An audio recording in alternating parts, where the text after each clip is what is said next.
Me both. We should be going on live so I can see. Oh, we are. Technology, and I'm just going to start. Yep. Me both.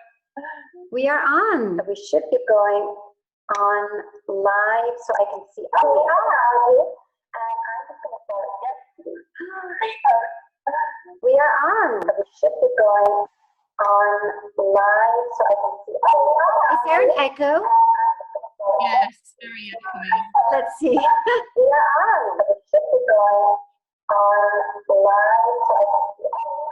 Very echo. What is that? One second. Hello. Now it's better, right? Okay, good. Is there an echo, Krishna? Well, when you're speaking, there's no echo, but when I'm hearing it on your computer, there's something. Echo, Krishna? It repeats. Have you noticed? Well, when you're speaking, there's no echo, but when I'm hearing it on your computer, there's something. Yeah, it's in the YouTube. You know what we're going to do? 1 second. I'm going to do something. 1 second.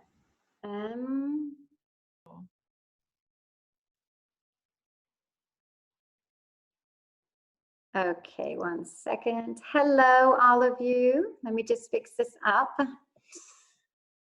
And it's so much easier when we are live because the two of us are together. You know what I'm saying, Krishna? Yeah. Let me see if I can, because when I do the gallery, everyone comes in. Hello, Celeste, Jennifer, and Lilena. We had a bit of a problem. So what we'll do is your microphone is on as well as mine. I want to make sure that you come. What I will do when you speak, Krishna, what I'll do is I will put your image in, okay? That's fine. Yeah. Because I'm trying to see, no, that way all of us come out like that. Okay, that's okay. We're learning, we're doing this better every day. Okay, hello, Lilena. I'm just going to open up, Krishna, and then you can open up as well. What do you think? Yes. I'm just I'm going to thank everyone. Hopefully more people will show up. We had a little bit of an incident on our YouTube live. It was beautiful. The colors were amazing. The image was amazing, but there was an echo. And we were probably just discussing the fact that maybe we have to change browsers next time, but we're here right now. So I just want to thank all of you for being here. And I'm so excited to have Krishna and I together in this Sunday service, where we will be talking about Mary Magdalene activation codes. And Krishna is very special. Krishna and I both have the same vision when it comes to Mary Magdalene, to Yeshua, and the community and their spiritual teachings. And I think it's very important because it's not that easy to find people that really share the same vision of Yeshua and of Mary Magdalene. So while people are showing up, I just want to take a moment, because I think that was a bit stressful, right, Krishna? Yes. Not knowing how to do this. Well, for me it was. And why don't we just breathe a little bit before we start, because I know a lot of magic is going to come out in what we co-create together, Krishna and I. So let's just breathe, and we're just going to put our right hand on our heart center, the left hand on our womb space. And we're going to ground our energy.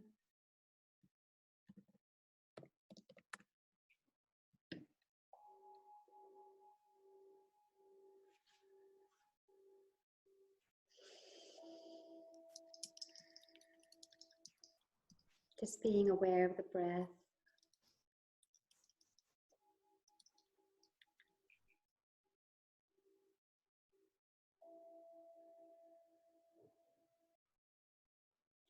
And in this sacred space, we give thanks to all of you who are listening to us now or even later. We give thanks to Mary Magdalene, We give thanks to all of those who are with us right now, supporting us.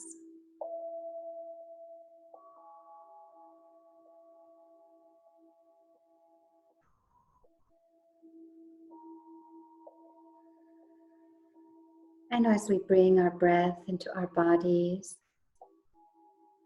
we can start breathing slower, becoming aware of the presence of the Holy Spirit.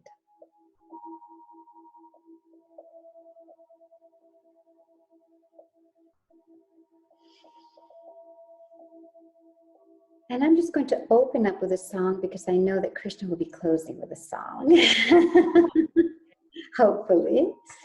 So we can open our eyes, and that felt so much better, didn't it? Yes. Seconds of centering. So I'm going to sing Divine Mother, and then I'm going to present Krishna, and I'm going to allow her to present herself as well. Okay? So, Divine Mother, receive our prayer. Divine Mother, hear our song.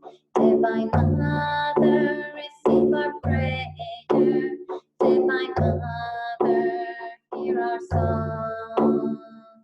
Queen of the heavens, infinite grace, lead us to your eternal light.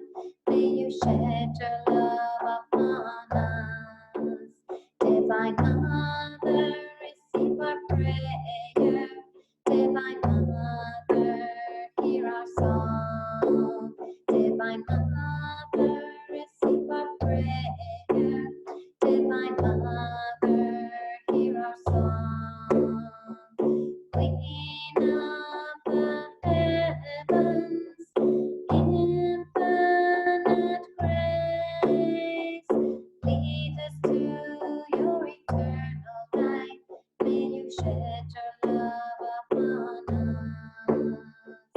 Mother divine, Mother divine, Mother divina, Mother divina, Mother divine.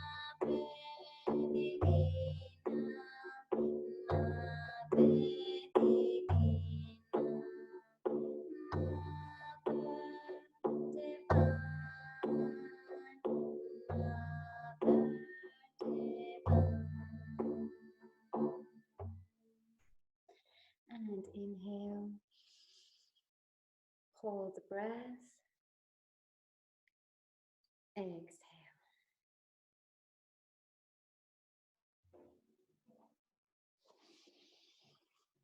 And welcome, welcome, welcome, welcome. Thank you. And Krishna Rose is here with us today, and we're going to be co-creating a beautiful evening. Sunday, we want to bring, I think we want to bring a little bit of magic back to Sunday and to give a new symbolic meaning to what Sunday service really means. And it's about connecting, growing, and also creating community. And I just got really dizzy right now. So creating community is very important. So I'm going to introduce Krishna. Krishna Rose is amazing. Okay. The first time I met Krishna, it was actually through Matthew in Glastonbury, and he came into the Goddess Hall where I was doing the retreat. Well, Elena was in that retreat actually, and we were having a break for lunch. So all the Shaktis were in the kitchen, heating up their food. And I was with my daughter having a lunch on the floor, sitting on the floor, and this man came in with another man from Hawaii. He said, oh, beautiful energy. Can I come in? And I said, sure. And when Matthew walked in, such a beautiful soul, he really has a lovely soul, wonderful person. I think he lives behind the Magdalene Chapel, I think. Yeah. Yes, yeah. And he came in and he said, you work with Mary Magdalene? And I said, yes. He said, you need to meet Krishna. You need to meet Krishna Rose. Aww. And when I got back to Madrid after teaching in the retreat, he got in touch with me and he gave me your contact. And the first thing I saw of you was Woman in Red. Oh. And I fell in love with you. So Krishna Rose is an artist. She's a writer. She's written Woman in Red, The Magdalene Speaks, a beautiful novel, and it goes beyond a novel. It's a historic novel, but it's also a book of the true life of Mary Magdalene and Yeshua. And what I find most amazing about this book as I'm reading it, and I do want to talk about my experience with Mary Magdalene when she told me not to read anything. The first time I channeled her physically in 2011, she told me, don't read anything. You need to listen to what I'm saying and read the Gnostic Gospels. And that's what I did. And then when in 2019, when I received the message that I could read, because I really wanted to read so many books about Mary Magdalene. And when I received that message, I still said, I'm not going to read anything. But then you sent me your book. You sent me your book. And it's fascinating because it's not just the life of Mary Magdalene and Yeshua, it's an activation book. You can really feel it when you're reading it. And also, I feel that it teaches us so much about the path of spirituality, the beauty in it, but it's hard. It's not easy, you know. And that's what really, really made me embrace this book, because for me, spirituality is all about death and rebirth. And that's what I feel when I read the book. I'm dying. I'm allowed to die because I know I'm going to resurrect. And so, Krishna Rose, I'm so glad that we're here together. And now I'm going to let you introduce yourself or talk, and we can start to co-create. I'm just going to put the camera on you. Okay.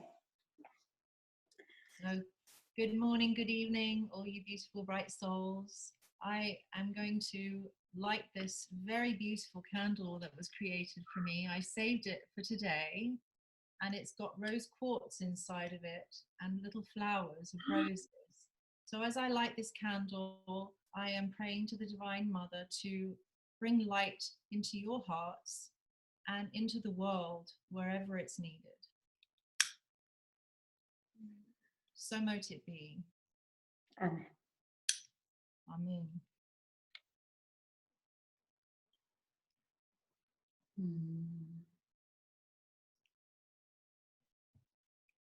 Well, thank you for that lovely introduction, Anna. I'm also so incredibly blessed to have your association. I feel like we're true soul sisters on so many levels. And, you know, for me, we were just talking beforehand that, you know, so many people who follow the path of the Magdalene, they don't really understand the depth of spirituality that is there. This is not something superficial. Mary Magdalene's facing her teaching us how to face our own shadows and to be honest and real with what's there inside of us is a very necessary part of our growth. If we can't honestly look at ourselves and see where our greed is, where our envy is, where our anger is, what is it that triggers us, if we can't go into those shadows and be honest enough with ourselves to say, yes, gosh, I feel this way and I don't want to feel this way. Not to feel ashamed of ourselves that we have these shadows, but to look at them and to make the decision to overcome the shadows. Prayer. Is there a problem with the camera, or is everything going normally? Okay, now, okay. So, you know, in my journey as I was writing the book, Woman in Red, Magdalene Speaks, Mary Magdalene, part of her journey was going into her own shadows, but not into her own shadows only, into the shadows of humanity, that all of humanity has a grouping of shadows that is like a collective karma. And she went into these very deep, dark, quite frightening places even at times. But what is the purpose of going into the shadows if we can't transform it with the light? After all, a darkness is just an absence of light. So the minute you turn a light on, the darkness is dispelled. So the light comes from God. And sadly, we live in a society where the word God or goddess is becoming unfashionable, uncool, and it's something that people are fearful of even saying. You know, when I first became a devotee on this path, saying the word God was like not a big deal at all. But nowadays, in this society, everything's changing so fast that it's now become almost like a dirty word to use the word God in the public arena. Well, I'm going to say absolute nonsense. God and goddess are our creators.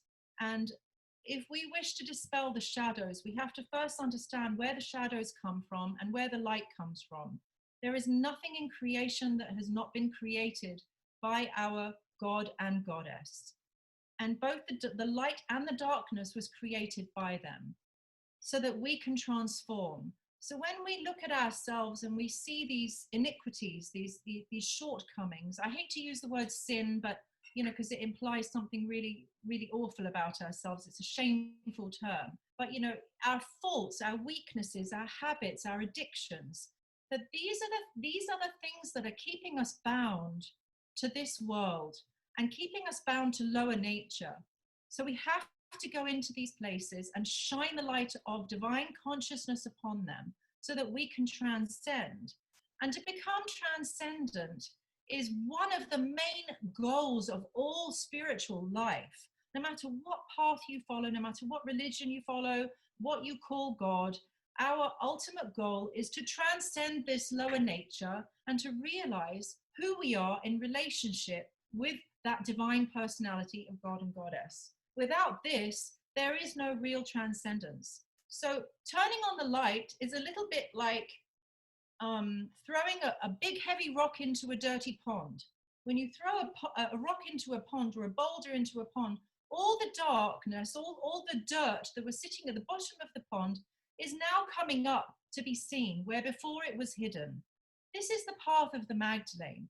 We cannot hide these things from ourselves and from others. When we walk around with a big smile on our face and we pretend like everything's fine and we're all fine, actually we're not, and nor is anybody else on this planet. Everyone has degrees of suffering at different times in this world.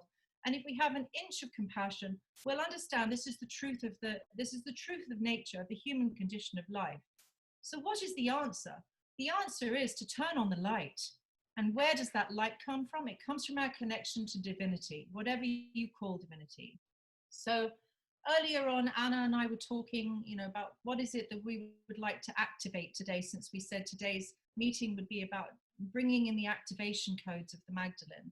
So when I talk about activation codes, I'm also talking about Jesus. I call him Yesu. I know you call him Yeshua. So I'm talking about the divine masculine, divine feminine, bringing them together and raising our vibration by their activation codes, which are readily available to us at every moment of our living experience. So what is it that makes the Mary Magdalene Gospel stand out in comparison to the other Gospels which were written by men? Well, when I studied all of these Gnostic Gospels, it was amazing how you could see the thread of thought of these disciples, of these apostles, asking their questions to their master, Yeshu. And they're asking him so many questions about, how do I do this? How do I do that? How do I live? What are these laws? What is this law? Do I need to get circumcised? Does my child need this? How, very basic sort of questions. So what is it that the Magdalene Gospel is bringing to the table? What was her speciality? So her speciality was that she asked a question of the master that had never been asked in public before. And what was that question? Does anybody know? Can anybody tell me? So Mary Magdalene asks Yesu, what is the nature of my spirit when it wants to have a vision of divinity? Where does that vision happen and how do I attain it? If we don't rise up out of the understanding of religious boxes and this is, there's this law and we've got to follow this law and we've got to follow this law. And that's basically what religious systems have done. It's very dogmatic.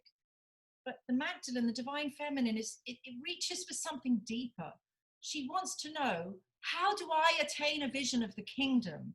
How do I latch myself on, hook myself onto the kingdom, and reel myself in so that I can fully experience the kingdom within. And this is her speciality. She asked the question that not one of the other male disciples had thought of. What is the attainment? I mean, what is it that Jesus came to earth to achieve? You know, did he come to earth so that he could die on the cross? Absolutely not. Did he come to earth so that he could walk on water? Absolutely not. What was his speciality? His speciality was that he was willing to crucify himself so that his message would span the centuries. And it worked, because people like miracles. They're absolutely hooked by it. So he was willing to put himself through the most heinous experience you could ever imagine, and for the sake of humanity learning about the kingdom of God, that there is a way to transcend this lower nature and achieve the highest goal of the kingdom of eternality. So what is that kingdom? Where is it? Where is the kingdom? And how do I attain that kingdom? And why do I even want to attain that kingdom? I could just say, well, I'm just here in the garden of earth having a good time. I've got my family, I've got my house, I've got everything I need. Why do I need more than this? Isn't this surely my heaven on earth? Well, you can't control death. You can't control disease. You can't control suffering and struggle, your karma. The wheels of karma are always turning. And at any minute, what you think is your happiness, it can turn into distress and suffering at any moment. And this is the condition that all of us are in. Whether we lose our mothers and fathers, which is an inevitability, whether we ourselves become sick and die, inevitable. If our something, God forbid, something happens to our children, we're no longer happy. We're not in heaven on earth. So why did these saints and prophets bother to come to earth to teach, well, the kingdom of God is within you? Why? Because the kingdom of God is within you. And our goal, the very reason we embodied into this incarnation right now is to take these teachings and utilize them like tools of transformation, to close one's eyes to the external world and all of its thrills and spills and everything that it's offering, and to reach for something and attain something, to touch that kingdom within. Whether you do this through meditation, whether you use japa, whether you use the rosary, whether you use divine chanting like kirtan and repetition of holy names as you're singing, whether you're using it in dance, whether everything that we do can be an expression of our yearning for that kingdom and for our creators who live there in that kingdom. That this is our goal, this is our home. And why did the prophets and saints tell us this important thing? Why is it crucial for us? Because it's a little bit like being in a boat. So we're in this boat and we're crossing over from material existence to eternality. And we have no oars, we have no sails, we have no compass, we have no direction, we don't know where we're going. But then all of a sudden a teacher comes along like Yeshu or any other divine teacher, and they come along and they say, well, your goal is this, your goal is the kingdom. Okay, so now you can set your compass, now you have your compass. And what are the oars? The oars are your hard work. It's your spiritual practice. It's what you do every day of your life to achieve this goal, to ultimately achieve what you came to earth to achieve. And this is what Yeshu and all of the other great masters have told us to do. And without a daily practice and without a daily means of hooking ourselves to something that is more than just the humdrum of the material existence, we just get thrown around in the turbulence of a big storm. That divine protection that we get from being in this boat in a stormy water, crossing over the ocean of nescience, from temporary life to eternal life. It's a very stormy path. It's rocky. It's not an easy thing to do. But with divine protection, all of a sudden we get wind in our sails, we have the direction, we have the compass, we have the oars, we have all the tools that we need to transcend and to ultimately end our own suffering and struggle and frustration with the material energy. But it's very important for us to understand these goals, because without understanding what the goal of existence is and what the goal of our spiritual practice is, then we kind of go nowhere. I mean, you go somewhere because you're doing a practice, but when you set your heart on, my goal is, I want to realize the kingdom. I want to see the kingdom with my eyes. I want to have I want to have a vision of God, of Goddess. I want to see them with my third eye. When you have this kind of desire before you sit down to chant or to pray, then divine vision is given to you. I'll give you an example. So here's what Mary Magdalene says. She asks Yeshu, when a dedicated person of faith has a divine vision, is it through the mind that they see, or is it through the heart? And he answered, it's neither in the heart nor the mind, but the connection between the two that sees the vision. And that sight is not of this world. If a faithful soul prays with the mind alone, the Lord may not come to be with them. However, if we pray with the heart and mind united, in the blink of an eye, a vision of the Lord shall be theirs. For the kingdom is never separated from us. It is we who are forgetful of it. Using the physical eyes to see the things which we speak of cannot be seen. So it's a fantastic teaching. It's showing us the way. And this is like turning on the light in spiritual life. Oh, that's so beautiful, Krishna. I want to say something about that I think is very important. 1 second. You know, I really, really love what you've just said right now, because I like to see you next to me, but okay, I'm looking at you right now. One of the things that I find in this path, when we work with Mary Magdalene, and we follow her teachings, we're also following the teachings of Yeshua. It's both of them. The reason why we say Mary Magdalene, we talk about her path, is because she's here right now, and her role right now, I like to say, in a simple way, it's her turn, but he's there. She is the feminine Christ. It's a prophecy.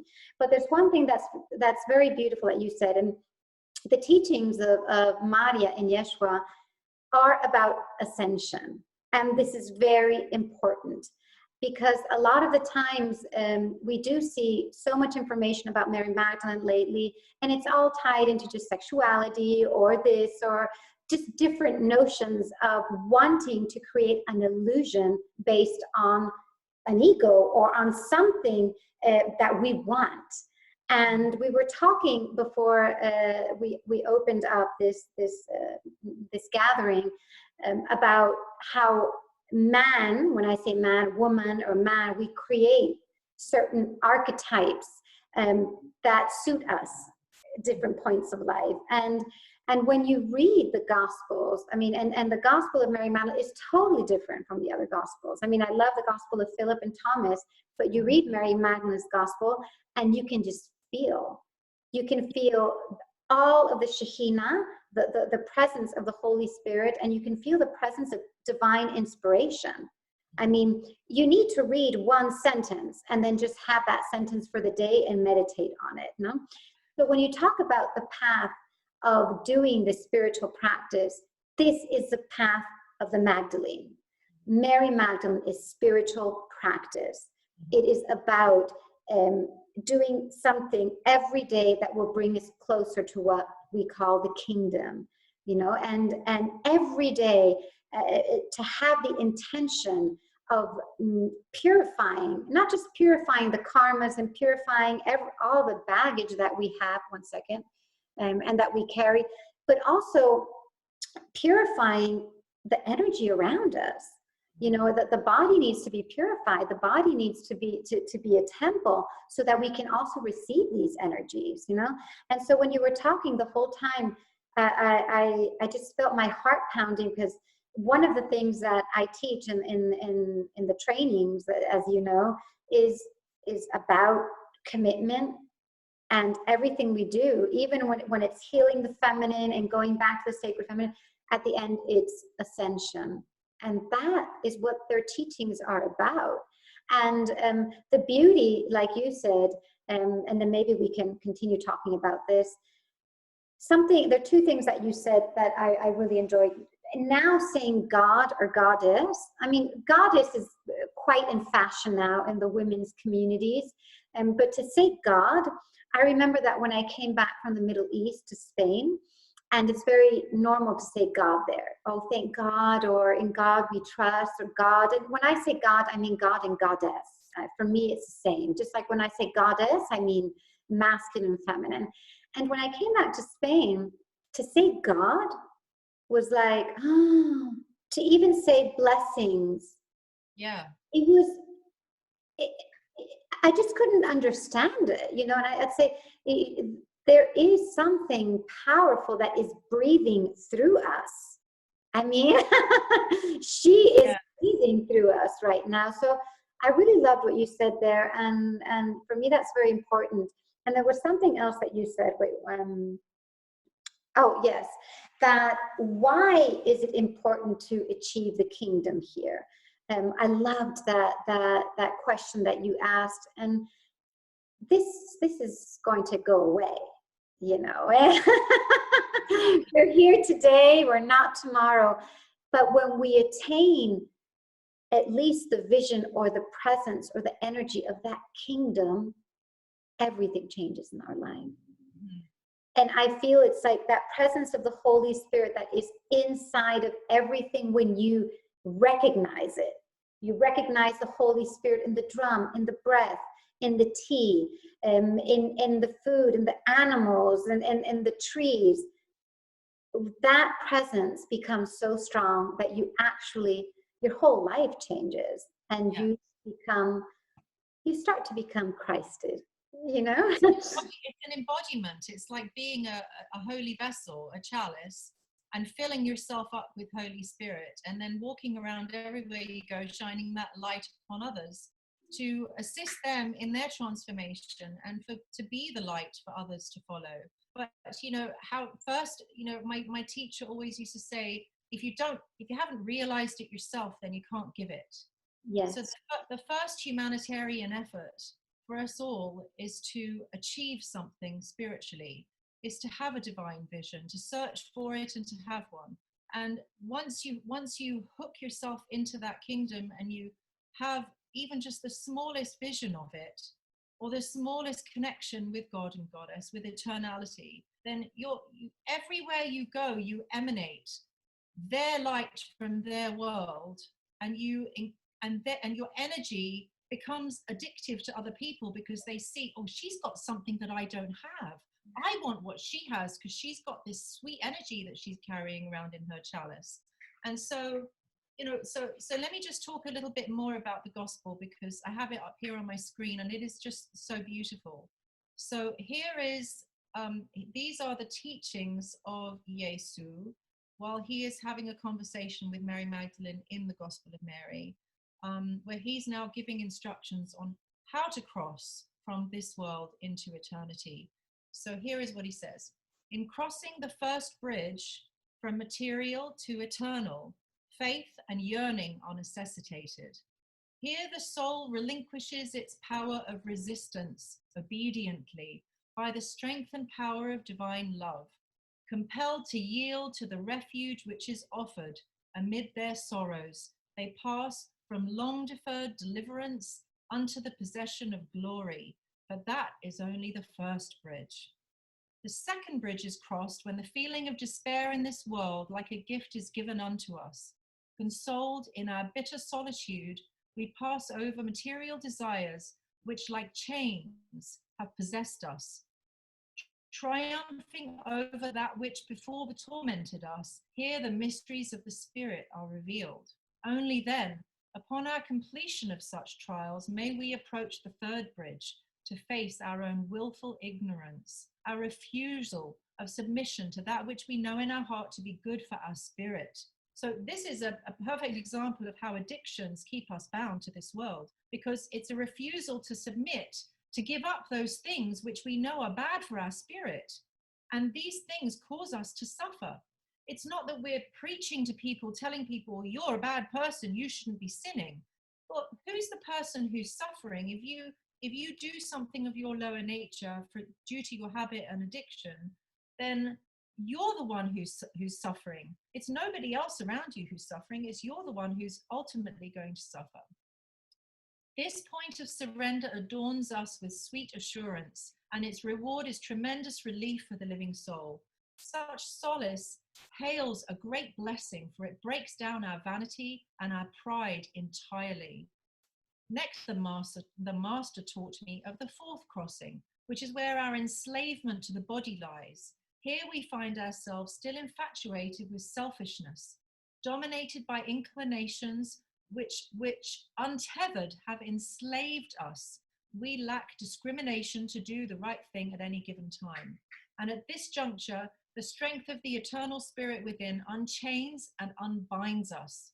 But without the unloosening of these tethers to the material, the kingdom remains lost to us, and lethal jealousy possesses us in its darkest of shadows, and this drives the soul to abandon everything that consoles them in the sacredness of pious living. So here Yeshu is teaching us that this unbinding and this unchaining of the spirit from matter, it's not that we're denying that we have physical bodies and we have desires and we have senses. Of course, we know we have these things, but this is not it's not the finality of who we actually are. We haven't just come here to just enjoy through our eyes, enjoy through our ears, through our mouth, through our touch, through our sexuality. There is something more going on here than that.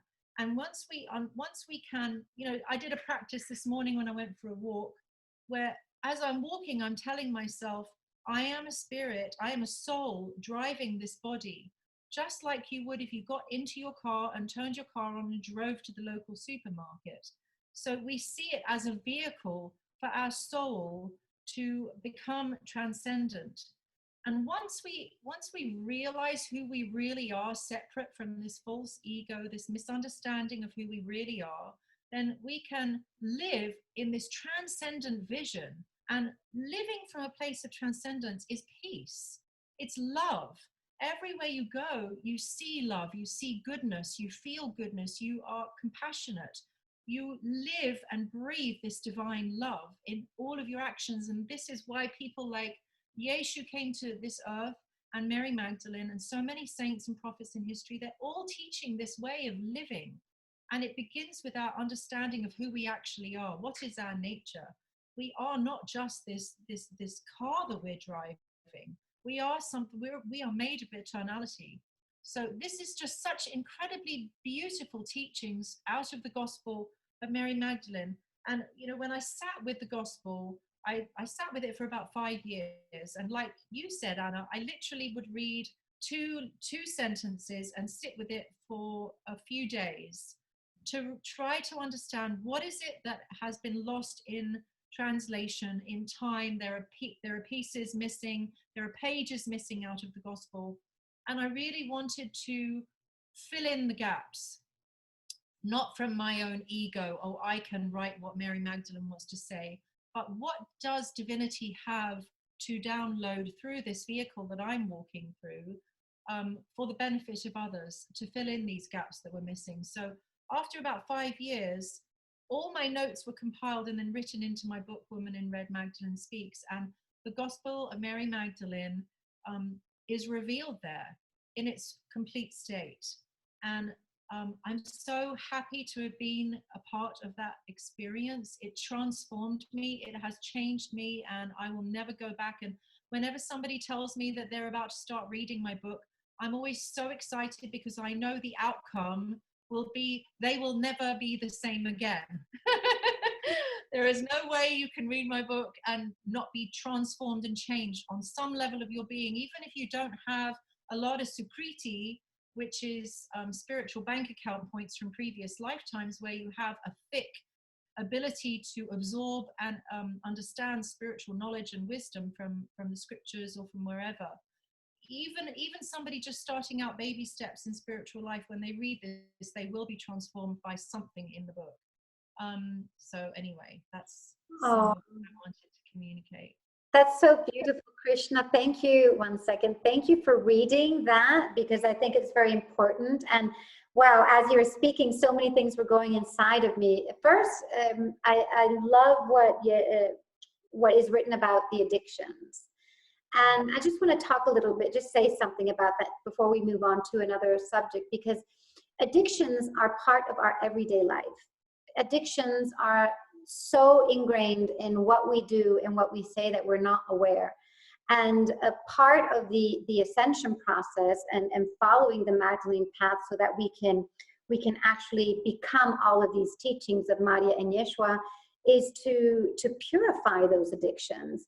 And there's so many ways that we can purify those addictions. I mean, addictions can be to programming, even patriarchal thinking can be an addiction. I mean, before we started, Krishna and I were talking about how a lot of women feel that to become empowered, we either need to be very sexual and show, or we have to be, here I am, a feminist, you know, and it's not about that. So even patriarchal thinking can be an addiction because we think we need to be a certain way, so we act that way. And it's so deep inside of us that we're not even aware of it.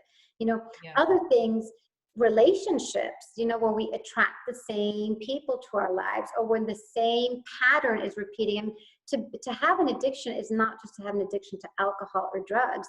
Addictions are always there. Even our fears are addictions, and they are the worst addictions because we latch onto them and they become bigger and bigger, or become even more addictive. So when we follow these teachings, the beauty of these teachings, because they are a mystery school teaching, you know, and they're very Gnostic teachings. There's so many ways. I mean, they're actually opening up a doorway for us. I mean, here I am teaching you. You need to move away from these addictions to purify so you can go to the next level. There's so many ways we can move. There's meditation, there's yoga, there's dance. There's so many ways that we can actually purify these addictions. And for me, that was one of the, when I started in the Magdalene path, that was the strongest commitment I made to myself. No more addictions. And when I said that to myself, I knew that it would be for the rest of my life. Yeah. Not just now, all my life. Get rid of one, the other one starts to come in, and to say no to those addictions. And so thank you for reading that, because it meant a lot to me. And just, I wanted to talk a little bit about, because Krishna and I could speak for hours, okay? We have so much in common. But I did just want to talk a little bit about, let me see if I can tie this in together. Mary Magdalene as the cosmic virgin, the beautiful holy bride of Yeshua, holy, sacred, and pure bride of Yeshua, and how her energy can emanate within us as women that we have chosen to be women in this incarnation, you know. And for me, this is very special because when Mary Magdalene, I actually, even though I felt she came to me in 2011 in presence, and Krishna and I were talking about this before, that for me to say I channeled her is something very serious, because before I didn't like when people would tell me, oh, I channeled this person, I channeled that, and I'd be like, I don't think so. So to talk about these channelings, but more than a channeling, was a presence. And through that presence, we were talking about this, it was a co-creation. But I feel like she was in me before she actually appeared, because I always tell people that I found my femme consciousness, and I like to say femme consciousness because it's a consciousness of what it means to be a vessel in the female form and to carry this energy. I actually found it in the Middle East. It's very funny, you know. People think of the Middle East, they're machista, or they women go veil, but I actually felt that I could actually be who I was as a woman, and I didn't have to put on a mask. I didn't have to pretend that I was strong. I didn't have to pretend to be a man to go after things. So what I want to talk about, because I know this is a big, big topic, is I believe that Mary Magdalene shows us the purity, the pure essence of the feminine energy, the pure essence of what it means to be a goddess and what it means to hold the energy of the Divine Mother. And for me, that is the biggest teaching on being, about being a woman. Of course, you've got the womb teachings and the womb rites, but just understanding that my body was made to carry this energy, and I chose this body. So I see her representing this purity of this pure essence of feminine energy. And I just wanted to know, what was your opinion about this? How do you feel about this, and how do you express this, Krishna? For anybody to imagine that Yesu would marry any woman who was not his equal is just not understanding at all what happened. Two messiahs were expected at the time of Christ, and many believe that John the Baptist was the first and Yesu was the second. But John the Baptist, although he fulfilled many of the prophecies, he did not fulfill the prophecy of returning to life after death and these types of things. So when you actually examine the truth of what happened in history, we can't say that John the Baptist was the first Messiah. We can say that Yesu was the first Messiah. So who's the second Messiah? I have absolutely no doubt that Mary Magdalene is the second Messiah. Totally, Krishna. just as we are created in God and Goddess's image, we are created in God and Goddess's image on earth. There is a masculine divine male and a female goddess. So here on earth we have man and women. If there was only a God, then there would only be man on earth if we're created in his image. So we're in their image. So when God sends to this world a messianic king like Yeshu, who was destined to come and transform the world with his magnanimous teachings, his grace, his beauty, his sweetness, his understanding, his compassion, and his willingness to go through the worst kind of suffering so that the message of transcendence and the teaching of finding a way out of one's suffering would span the centuries. What a brave soul he was. And when Mary Magdalene anointed Yeshu twice, she did this. She did this once. Once she would bathe his feet, and she anointed his head and feet with the spikenard oil, and she wiped with her hair. This was an engagement ceremony. 2,000 years ago, when a woman washed a man's feet or anointed his head with sacred oil, this was an engagement ritual ceremony. It is not something that any woman would ever do to a man in public unless they were getting married. If this same ritual is repeated in September, then at that time you know that the woman is now pregnant. She is with child. The second ceremony is the final marriage. It means the woman is fertile. She has conceived the man's child and is now worthy of receiving the man as her husband. At that point, if a woman wasn't pregnant, he could then choose to take a second wife. These were the rules and the laws of Yesu's time. Now, Mary Magdalene did this ritual twice. That's actually in the New Testament. And that is my main evidence, if you like, for why they were a married couple. There is no way that a messianic king like Yesu would allow a woman to do a bridal ritual in public twice unless she was his wife. Then, of course, there's the third evidence is that in the Gospel of Philip, it says that the master would kiss her often on the mouth in public, much to the annoyance of Peter. So why would a man like Yeshu, you think back to 2,000 years ago, I mean, they were living like you've been to the Middle East where the women are covered up. That was the society that we lived in when Yeshu was alive. It was very chaste society. A man would not kiss a woman in public unless it was his wife, and even then he wouldn't usually do it, which is why it's mentioned in the Gospel of Philip, because it was so unheard of. He loved her so much that he kissed her in front of everyone on the lips and let everybody know she is my equal. And he told Peter, she is my equal. I have made it so. Because the patriarchal culture back then was that women, the Jewish men back then, you have to realize, they didn't even believe that women had souls. Yeah. They used to sit around and have meetings and think that women had no soul. So here is Yeshu coming along and marrying this woman and kissing her on the mouth and allowing her to preach, allowing her to heal. It was unheard of. He was creating a completely new paradigm. So this is the vessel of the Magdalene. So as the second Messiah, here she is now crossing these bridges. She's asking the master for divine instruction. How do I practically apply these teachings that you've given the world, so that I can actually cross over from this world into eternality? And so she is the messianic teacher. And right now, during this time, Mary Magdalene's name is on so many people's lips.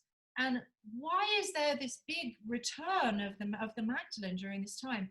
It's because it was predicted. Yes. That, and I go into this in great depth in my book, Woman in Red, Magdalene Speaks, is that when Mary Magdalene returns to this world, as she enlightens herself, as she herself does the greatest of all deeds, which is to become enlightened within the kingdom of God, once she attains that, her journey into that flowering and that opening allows all people on the earth, especially women, to open with her. All of the bounds and the chains which have bound people's souls and humanity for 2,000 years are being unchained by her energy right now. And that's why she is with her. She is returning the divine feminine to the side of our divine Lord. And this was something that needed to happen. It was prophesied it would happen during this time, and it is happening as we speak. And this return of bringing the divine feminine back to the side of her Lord, it is crucial to our well-being on earth. It's predicted that when the world accepts that Yesu was married, all peace will come to earth. There will be no more wars. This cutting off of the feminine, which happened 1,700 years ago, has created so much strife and war and problems and dogmatic behavior. And when you look at what's going on in the church, this is fascinating. So in the Catholic Church, you've got these cardinals walking around wearing red. Yes. You know, well, why are the cardinals all wearing red? Actually, 2,000 years ago, the color red was worn by women who were enlightened, who were looked up as the greatest of teachers. Mother Mary, you've got Mother Mary, who was the Mary of Jesu's time. When Mother Mary dies, Mary Magdalene became the Mary. She became the watchtower, the one who's signaling which way to go, which way not to go. So why is she the apostle to the apostles rather than one of the men? Well, many reasons why she is, because she's the one who's actually asking the questions, saying, well, how do I do this? What is this bridge? How do I put my foot here? What is the goal of life? How do I get rid of these things that have oppressed me? Where is the kingdom? So this is her glory, and it's natural for women to want to explore these very, very deep matters of spirit. Men tend to get very intellectualized when it comes to religion. They like to study the scriptures, they like to study the law, the verses. They like to recite the verses, and it becomes very dogmatic. But the women are the ones bringing in the emotion. What is bhakti? What is devotion? Bhakti it's an emotion, it's love. When we experience divine love, that we love God, we love Goddess, and they love us in return. This is where the matter and spirit is connecting us to eternality. And this is our strength, and this is our beauty, and this is what we're carrying in our grail cups right now, is this understanding that without divine feminine and divine masculine collecting in one cup together united, we are incomplete. And none of the other apostles were bringing this thinking in. It was very rigid. It was actually very patriarchal. And in fact, we know that Peter and Paul were women haters. In fact, they were known women haters. Even though Peter was a married man, Paul never married. He was the only one of the apostles that didn't marry. So how can we think that all of the apostles are married? They all had children. So how is it that Yesu's not married? He's their teacher. He's the king. He is the man who came to continue this messianic thread of DNA from King David. And it was predicted. If you were born into a royal family of such importance as Yesu was, would you not have children? What king doesn't have children? I know. Show me one king in history. Look at what Henry VIII went through to try to bear a son. It was the most important thing to a king, was to have a child, to get married and have children. So if the church would allow Yeshu and Maria to be married in the public forum, then all of a sudden, all these priests and cardinals and popes and everybody and teachers in all of the churches and in all forms of religion, everything would change. They can marry, they can have children, they can be natural with themselves. But this cutting off of the divine feminine, the cutting off of their own ability to unite with a woman, which is natural, it's nature, this is how God created us. When we cut that off, what do we end up with? We end up with men who have warped sexual preferences. And that's what we're living with in today's paradigm. I really believe that if we bring Mary Magdalene back to Jesu's side and we say, well, you know, let's put the women back in red, let's take the cardinals out of the red color, because the Catholic Church stole the power of the red color, and they put their cardinals in this color, and they demoted women to blue dresses. I don't know if you know this history, but it's fascinating history. Like Mother Mary is always depicted in a blue dress. Well, this demotes her, in fact. It's actually a demotion of her actual position. And the women who wore red back in the day, all of a sudden the color red from the year 300 AD on became associated with a woman of loose moral character. So all of a sudden, anyone who wore red was considered to be a prostitute, a low-class woman. But so they turned it upside down. So for centuries, it was unheard of. Women wouldn't wear red. No way would you wear red. When I was growing up, I was afraid to wear red because I thought people would think I was whorish or something, or I was up for it. And I'm not that kind of person. So when you go back to what we were talking about the importance of this pure energy, what is this pure empowered energy of the feminine, and what is it that we come here to embody? It's certainly not loose moral character. That's not what Mary Magdalene and Yesu were about.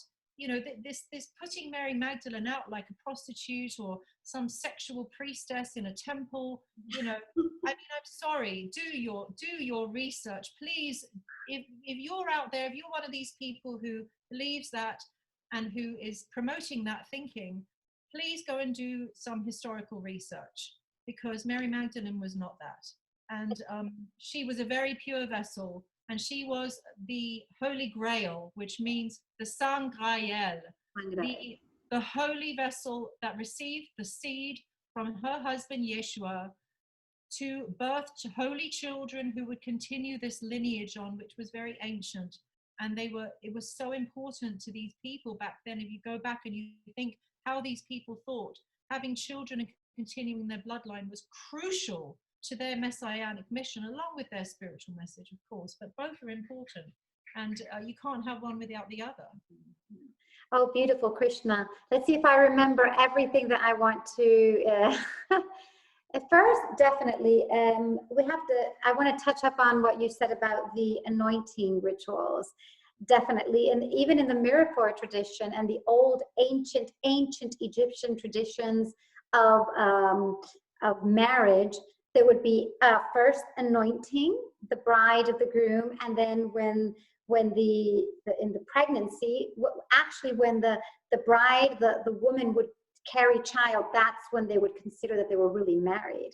Yes. And so that is very, very ancient. Okay, so and that for me, and this is a very, very important subject for me, because he is the king and she is the queen, and the prophecy is being fulfilled right now. We are here living in the prophecy, and she is manifesting herself strongly since 2012, you know, because since 2012 to 2020, and we've gone through those 7 years, the 7 gates of Inanna, you know, all of those different realms, and she's really, really manifesting herself strongly. And people always ask me when I talk about this, you know, because a lot of times, I mean, a lot of the work that people do with her, especially in a Spanish-speaking community, is sexuality, sacred sexuality. Priest is and I when my students ask me, I say, do you need to read the history? Women were nothing in at the time that Yeshua and Mary Magdalene were together. They were not considered, even like you said, they didn't have souls. all men were married. That was their duty. Divine men, priest, doesn't matter. That was their duty. To be married was a duty. It was part of the Jewish tradition. If you're not married, you're not living your part of your religious practice. It was actually considered a religious practice, you know. And so I really, really like what you said about that, because there is proof. I mean, for me, there is proof of their marriage. You just need to read. And of course, the kissing, I mean, you can't even do that now in those countries. When I was living there, you're not allowed. The police will come up to you if you kiss, and they will give you a ticket. I mean, you're not allowed. So think 2,000 years ago. Yes. And so and also the beauty, because even husband and wife wouldn't do it publicly. But the beauty of Yeshua doing it publicly is he was saying, Mary Magdalene is my equal. Yes. And when you talked about Peter, who did not like her at all, and they say that he is the stone of the church, the founder of the church. So it makes my blood boil. And my mother, when I was little, he is the stone of the church, the founder. And then when I started reading the Gospels, the Gnostic Gospels, I just couldn't believe this, you know. And so we do have proof. I mean, there is proof. And how can we unveil the proof? You need to do your research. Yes. Well, you need to research things, you know, that just because she is anointing Yeshua with spikenard does not mean that they're going to have tantric sex. No. Okay. Spikenard was a very profound oil. It's true that it was used in India for sacred sexuality, but it's an oil, it's an anointing oil that awakens your light body.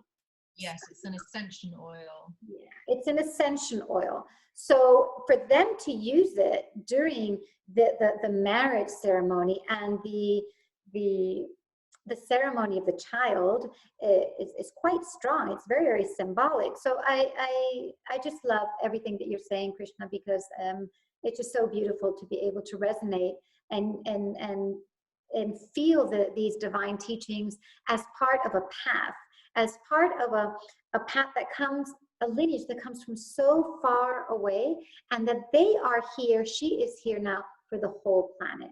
Not just for the Catholics, not just for the Christians. She is part of Gaia's prophecy. Yes. That's what she's here, and she is actually manifesting her energy through us. And and one of the channelings I received from her, and I didn't want to share any of this today because I wanted to focus on the book and in the history. But when I asked her, why do you appear to some and to some you don't? Mm-hmm. You know, because I have had students where they trained with me and then months pass and I'm just, yeah. And she said, you need to be humble. You need to basically kill the ego, but not the ego that we need to do spiritual work, or the ego that we need to wake up, the ego that wants to separate. And once we do that, we surrender into humility. And when you are humble and you are pure and you are truthful with yourself and with everyone else, I will be your light and I will come into you. It was so, so beautiful. Oh, I love that. It's just really, really beautiful. And there was just one other thing that you said that I thought was important, but I can't remember it now. You said so many beautiful things. Wait a minute. I just wanted to touch up on that. Yes. He is a king and she is a queen. Yes. She is a queen as well. Mm-hmm. I mean, a real queen. Okay. Actually, by bloodline, they were both born into royal families. He was born into the royal family of David. She was born into the royal family of Benjamin. And these two bloodline families had interbred with one another for thousands of years. The parents of these children would betroth their children to each other from a very early age because they wanted to keep these bloodlines pure. And this is, I mean, it's still going on today, but we just don't know about it. But it is, you know, when people say, where's the evidence? You know, Jesus wasn't married. Oh, I had one person say to me, well, Jesus wasn't married. I said, oh, really? Show me where it says that he wasn't married. Well, they can't show me, because nowhere is it mentioned in the New Testament. It doesn't say if he was married or not married. In fact, it's just left. The subject is entirely left alone. You know why? Because it, again, like you said, Anna, it was unheard of for a Jewish rabbi to not be married. So you don't need to say yes, he was married and had children. It was a given. He was a Davidic king, a Davidic prince, and she was a Benjamin princess. So of course they would have continued their bloodline. So that brings me to the next thing. What you were saying, Anna, just now, is about Mary Magdalene and what it means to carry and embody her energy again. And you know, here she's in the Magdalene Gospel, when she asked Yeshu about the fifth bridge that needs crossing. What is that fifth bridge? The fifth bridge is that of guileful manipulation, of restlessness, attachment, and anger. For as long as we want to control and corrupt this material energy for our own carefully conceived designs, that we want more likes on Facebook, we want these dresses so that the guys will notice us, or we want whatever it is that we're doing for some reason to boost up our own false pride, basically, that we have to give this up. This is the fifth bridge, is giving up our pride, like you were saying, to become humble, to receive the Magdalene's essence. What is it? Humility is not something that we can put falsely on ourselves. It's something that comes when you understand who you really are. When you know that you're not this is not who I am the spirit driving this body, that I'm just this tiny little spark. And there's this magnificent creation of which I really don't understand very much of. There's so much to it. There's so many universes going on with so many people living in each of these planets. I'm like a tiny little spark. And then there's my connection to these eternal beings who I know as God and Goddess. And that is the greatest thing that we can say we have, is our connection to them. Beautiful. And our spiritual practice in trying to attain them. So then the next speciality of the Gospel of Magdalene, and I love this part, is that she then says to him, tell me, how easy is it to cross over these bridges that you've laid out before us? What you teach seems to be effortless, but actually unattainable in practice. It seems impossible to us. How am I going to give these things up? People are so easily impressed by the things that they can see and they can touch in this world. So it seems to Mary Magdalene like Yeshu is asking the impossible of everyone. So he laughs at her and he says, well, you know, so he understands, he completely gets her question. He says, well, without an experience or a vision of the freedom that I'm promising, it can be daunting for the seeker to go for this eternal vision of the kingdom. So what does it take? It takes being in that boat of faith.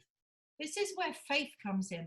I have the faith in the words of a divine holy master, because he knows better than I do what's good for my soul. So I'm going to trust in the words of the divine master. That means that you're putting your soul in this boat, and you're trusting that this boat, with your oars, which is your practice, and you've got the compass and you've got the goal, that you're now going to move in a certain direction, and gradually, where before you had both feet firmly planted in this world, now you're lifting one foot and you're putting it into the eternal world. And now you've got one foot in each place. Now what has to happen? The next step is to lift up this foot and place it in eternity, to fully place one's soul in the hands in deep surrender out of devotion and yearning for union with our God and Goddess, and to fully trust that their love for us will carry us across this very stormy water from this world into the next. So here Mary Magdalene is asking, okay, there's all of these bridges. How am I going to do this practically? So he then says, the bridges measure for you to what degree you have achieved, as well as how much you have yet to travel. It was brought into existence by the virtue of a higher design. Those who have ears will hear, while those who are loath to roam the inward path toward restraint and repentance are by way of providence bequeathed inevitable and predestined suffering. So here he's very clearly explaining that eventually all souls are going to have to take to this path and jump into the boat of faith and surrender. Because if we don't, what do we have to look forward to? Definitely, we're all going to grow old, we're going to get diseased, we're going to lose all of our loved ones, and we will face death. And no one can face death with you. It's something that you do entirely alone. Your soul has to come out of this vehicle, of this body, and go into the great unknown. But if you don't make an effort while you're alive to understand what is this great beyond, where am I going after I leave this world? What relationships are eternal? All of these relationships I have here are temporary. Everyone around me is going to die. I can't hold on to anything in this world. What can I hold on to? I can hold on to eternality, to the kingdom, to God and Goddess. They are unmoving. They are there for us. And this is what Yeshua and Maria came to earth to teach us and to embody, to show us. Jump into the river, jump into the ocean with your faith, with the boat of your faith. Do the work with your oars, set your compass on the goal, and go for it, and try very, very hard to attain a vision of the kingdom. So this is transcendence, and religion puts people into a box. So really, like, whatever religion you follow, you can look at it from a transcendent point of view. There is only one God. You know, whether you call him Allah, whether you call him Krishna, whether you call him Buddha, whether you call him Yahweh, it's one God. And there's only one ultimate goddess. Even though they have so many other manifestations, there is one supreme Lord and one supreme goddess. And these are the ones that we wish to develop our relationships with. So whatever faith you're in, dive very, very deep into your spiritual practice and try to attain an understanding or a vision of the kingdom and of them personally. Once you have attained that, your life will be transformed forever. And this is our goal. That's so beautiful, Krishna. Oh yes, I love it. I'm just going to comment on, I could be here for hours, like I said. When I love something you said about faith. And one of the things that I have learned in the path of Mary Magdalene, following her and following her teachings, I am a devotee, totally devoted to her. And devotion is so important to have faith. I really believe that devotion, because a lot of people ask me, but how can I have faith? You know, because faith is to believe without seeing. Yes. It's to believe without seeing. And I tell people, try devotion. Try devotion. Do your practice, or do your bhakti, do your singing, or have a devotional practice every day. Because when you surrender, when I think of the word devotion, I see myself lying on the floor and just putting my hands down and saying, I surrender right now. When you do that, humility. And that's the faith, because faith is hard to attain, and we know that. We've been through all of the work, and the beauty of having faith and to believe what we cannot see is that this makes us receptive. And when we become receptive, we become the chalice, we become the grail, we can receive all these divine energies. So I thank you for sharing that. It's so beautiful. And there's this one thing that you said before, I don't know when, I think in the beginning or in the middle, about the patriarchy in religion. This is very important to understand, because it is true that the masculine way of the logos of doing or understanding any type of religion is through rules. Do this, don't do that. Yes. They want to be able to understand here what God is, what divinity is. And the beauty of allowing the queen to be next to her king right now here on earth and in our lives is that we start to experience the divine. Whereas now, a lot of times when I find people that they want to learn and memorize things, and I say to them, is it really that important what you know? And I mean, I have my Venus in Gemini. I love knowledge, I love reading, and I love studying.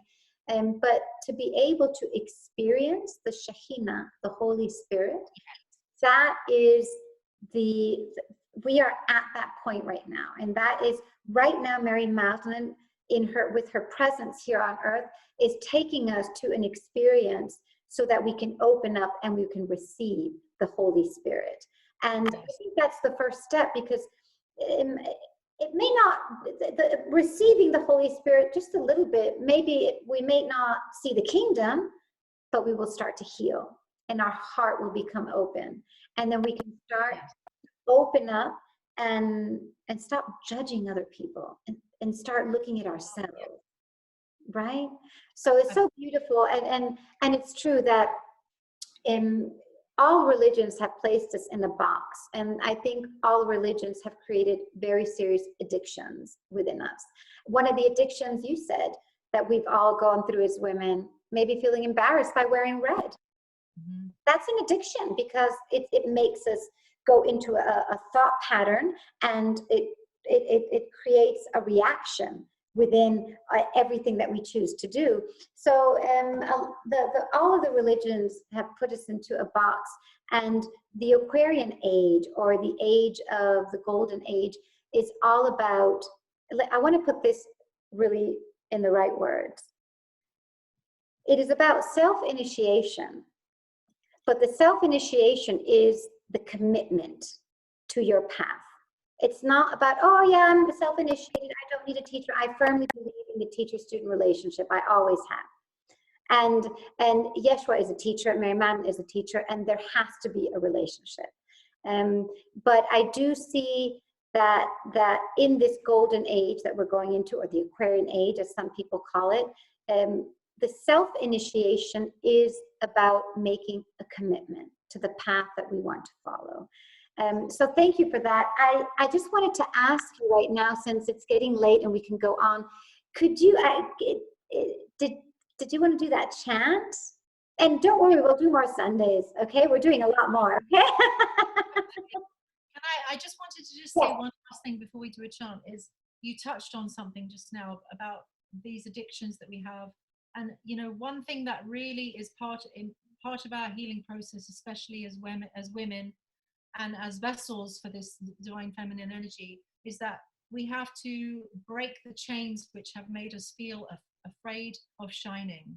Yes. We live in a paradigm where I can remember growing up and feeling like I was such a huge personality and such a big aura and such a big presence. And I used to be so afraid of how big my aura and my presence was around people, because I could see that people were always trying to put me down and trying to put me in a box and trying to make me tone it down. You know, everything about me, everybody throughout my life was trying to tone me down and tell me, no, that's too big, put it down, and if you take it down a few notches. And so for the longest time, I was really afraid to just like shine and just be myself and feel safe, to be as big and as stupid even as I feel Spirit wants me to be, to just take that risk, to jump into that fearful unknown and to say, well, I'm just going to let Spirit flow through me, and I'm not going to care what anybody out there thinks about it.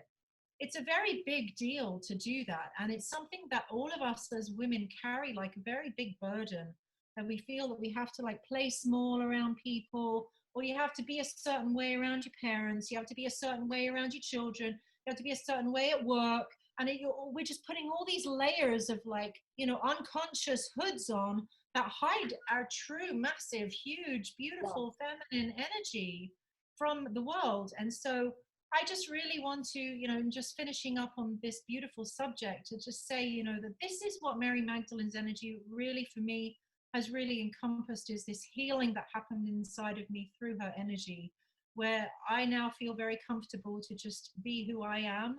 And, you know, whether people like me or not is not my problem.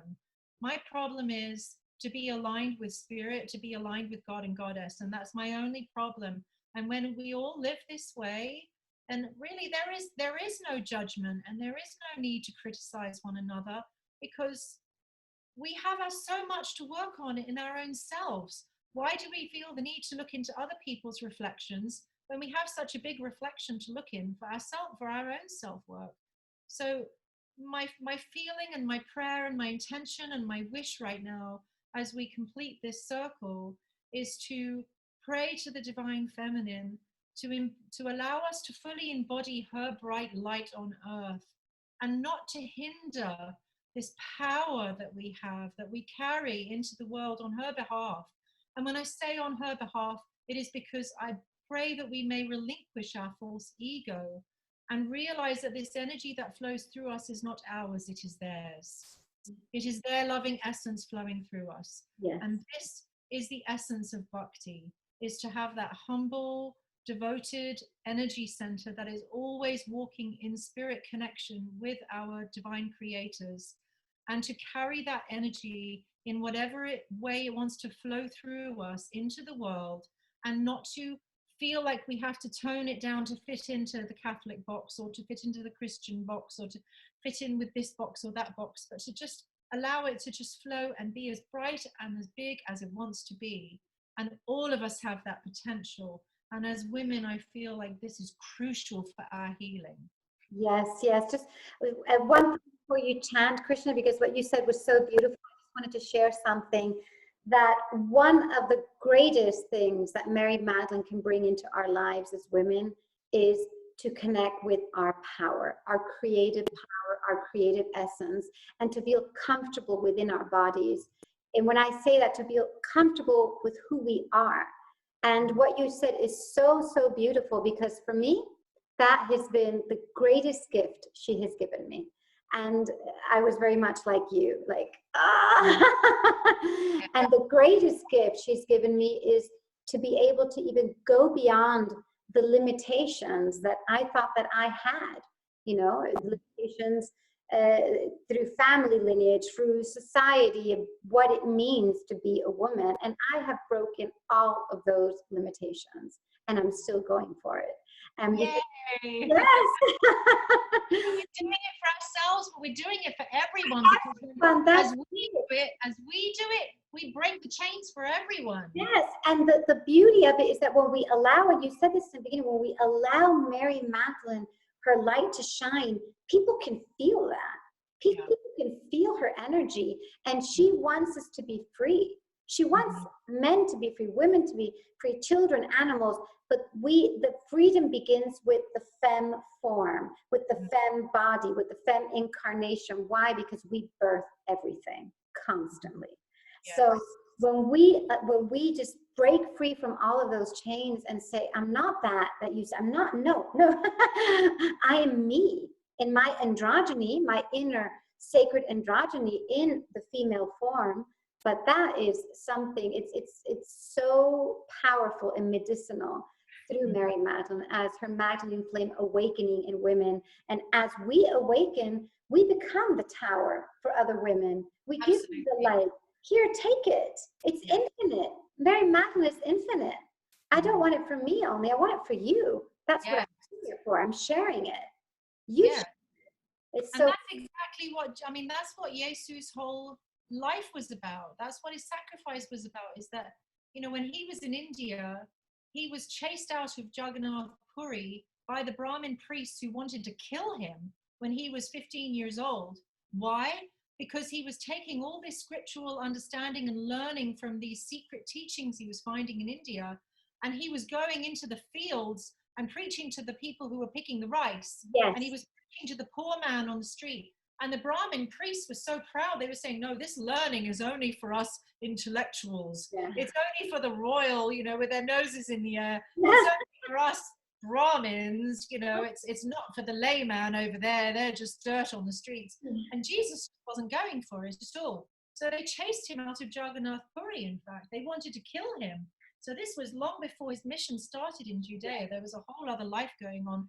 Those are like the missing years of Christ. Oh, beautiful. We could go on for hours, couldn't we? I know. Before we chant, 1 second, I just want to, because once we chant, we'll close for this evening, this Sunday service with Krishna and Anna. I just want to thank Krishna for being here. And we had done this kind of interview or co-creation or chat. The purpose today was for Krishna to talk about her book and to talk about how she expresses the whole spiritual school of Maria and Yeshua through her book. And for me, this is very important. And so that was the purpose, but we will be here more in co-creating. And I just really wanted to thank Krishna for being here. And we had done this before and it didn't record, and we're getting there with technology. It's okay. We need to relax and not be perfect all of the time. And I want to thank Gaia, Jennifer, Elena, Kristen, everyone who is here. I don't have my glasses on, just all of you who are here and who will be watching this after, because we will, I will post it on YouTube tonight if any one of you missed the beginning, because I think Gaia came in late. Please watch it. There's some beautiful and juicy information. And with the historical information that we have, there are also some teachings and some activations that I hope that all of you can get out of this co-creation. I just want to thank you, Krishna sister. I love you. I really do. I love you too. Thank you so much. It's my pleasure, and I'm so happy to have a platform to talk about these things. Thank you so much, Anna. Thank you. So as we are about to chant, both Anna and I cover our heads. Covering our heads is a signal for the soul to withdraw from external consciousness to the internal consciousness. So it's a sign of one's humility before God and Goddess. So with this chant, it's Jesu Maria. It's very easy to follow. And what I like to do is I like to bow to the left and then bow to the right as we sing the divine feminine names. So the left hand is the divine feminine, Maria, and on this side, on the right side, we will say Jesu, okay? So.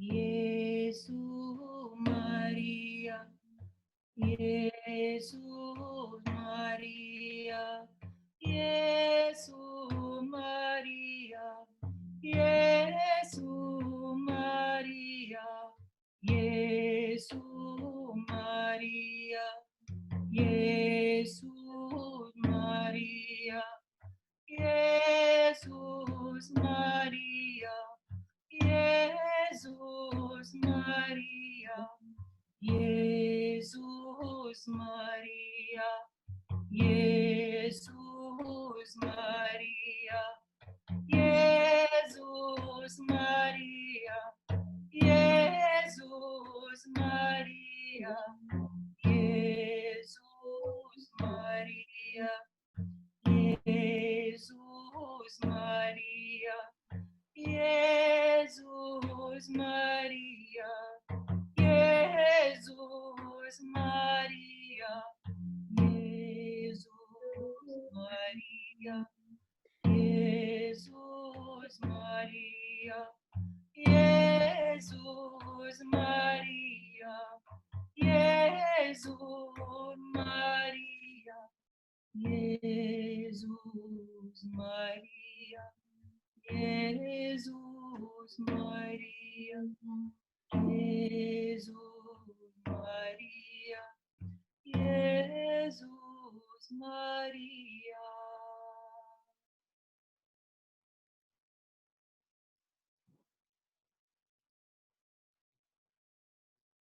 Amen. Amen. Amen. Hare Krishna. Namaste. Namaste, Satnam Mahava. Shalom. Shalom. Thank you again, Krishna. Thank you, thank you, thank you. That was so beautiful. And this is so addictive. I don't even want to hang up. And not just with you, all of the beautiful people that are here. I can feel your energy. And this was a very divine meeting. I think that there was a lot of energy moved right now. And I feel the presence of Maria really, really close to us. And yeah, she's here. And this is the work we've come to do, all of us together. So thank you, thank you, thank you, all of you. I don't know if Krishna, I'll put your face one more time so they can see your lovely, beautiful face. and the light that you share with all of us. Bye-bye. And Everyone. oh, oh, thank you, Krishna. And just ahava, ahava. One of my teachers in yoga, Yogi Bhajan, used to do happy hands, happy hands. Happy blessing hands. They're blessing happy Yes, hands. blessing hands, you know, so beautiful. I love it. And thank you so much to all of you. And I will post this tonight, okay? And I'll share it on for you. I'll give you the link. And if you want to watch the beginning, it's a beautiful co-creation. We will have more meetings like this because I think they're very important to keep transmitting the teachings of Maria and Yeshua in this beautiful Aquarian age where we can be ready to receive the Queen right now. So many blessings. Ahava, thank you, thank you. Thank you so much.